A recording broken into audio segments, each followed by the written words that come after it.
ఓం నమో వెంకటేశాయ. ఈరోజు జూలై 16, 2024.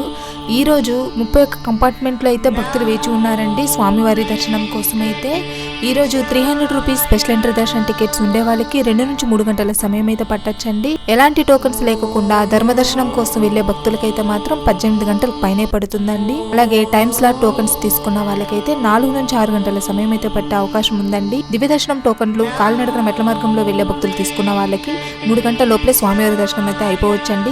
ఈ సమయాలన్నీ కూడా భక్తుల రద్దీని బట్టి అయితే మారుతూ ఉంటుందండి. భక్తులైతే ఈ విషయాన్ని గమనించాలి. నిన్న స్వామివారిని 75,054 మంది దర్శించుకున్నారు. తలనీలాలు 26,239 మంది సమర్పించుకున్నారు. నిన్నటి మొత్తం ఉండి కానుకలు 4,72,00,000 అయితే వచ్చాయండి. ప్రెసెంట్ ఈ రోజు అయితే ధర్మ దర్శనం కోసం ఎలాంటి టోకన్స్ లేకుండా క్యూ లైన్ లోకి వెళ్లే భక్తులకైతే మాత్రం 20 గంటలకు పైనే పడుతుందండి. భక్తుల రద్దీని బట్టి అయితే సమయం మారుతూ ఉంటుంది. భక్తులైతే ఈ విషయాన్ని గమనించాలి. ఓం నమో వెంకటేశాయ. సర్వేజన సుఖినో భవంతు.